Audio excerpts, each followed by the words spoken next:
From this, oh, 'di ba, napakakonti lang 'yan, to this. Oh, 'di ba, makaka-harvest ka na ng sarili mong toge sa loob lang ng bahay mo. Fresh na fresh and mahahaba. Dahil yan dito sa in-order kong tray sa TikTok, 107 lang yung buong set. Pero kung gusto mo ng tray lang is 60 pesos siya. Pag gusto mo ng takip lang is 48 pesos. So first, naglagay lang ako ng mga ilang pirasong munggo sa tray. Siguro mga 150 pieces, ganun. And hindi ko na nga yan hinugasan. Tapos nilagyan ko lang yan ng tubig, yung sakto lang na mababasa yung ating munggo.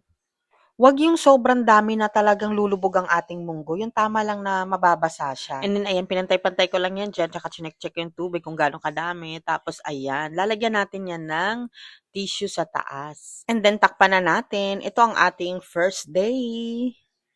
And balikan natin siya kinabukasan for our second day. At ito na nga ang ating second day. And for me, this is the most exciting part. Syempre, kinakabahan na ako. Kasi this is the moment of truth kung talagang effective siya. So, ayan ang itsura niya sa first day. Medyo sumibol na siya. And chinek ko yung mga ugat niya is maikli pa. Ayan, di ba? Halos wala pa. And then, pinalitan ko lang yung tubig niya. Kahit hindi naman siya mabaho, is pinalitan ko na para sure na hindi siya babaho.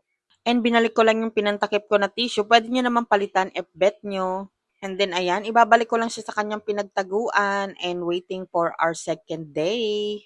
Yes, mas maganda kung ilalagay nyo siya sa medyo madilim ng part ng bahay nyo. And this is the second day. Ito na yung itsura niya sa second day. O, di ba nakita nyo, medyo mahaba na siya. And yung ugat niya is medyo mahaba na rin. And after ko ma-check-check yan, is pinalitan ko lang ang ating water at binalik ko na siya waiting for our third day. So, ang third day, ang ating harvest day. So, this is it. O, diba? Yan na yung third day niya. At pwede mo pa yung pahabain kung bet mo. And ayan, sa sobrang excited ko, hunarvest ko na agad. O, diba? Ang sarap ng feeling ng nagka-harvest ng sarili mong toge. Dahil mahaba ang kanyang mga ugat, hindi ko alam kung gugupitin ko siya, pero nag-decide akong gupitan siya.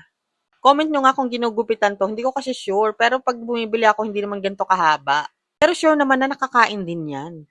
And then, ayan, ginupitan ko na lang.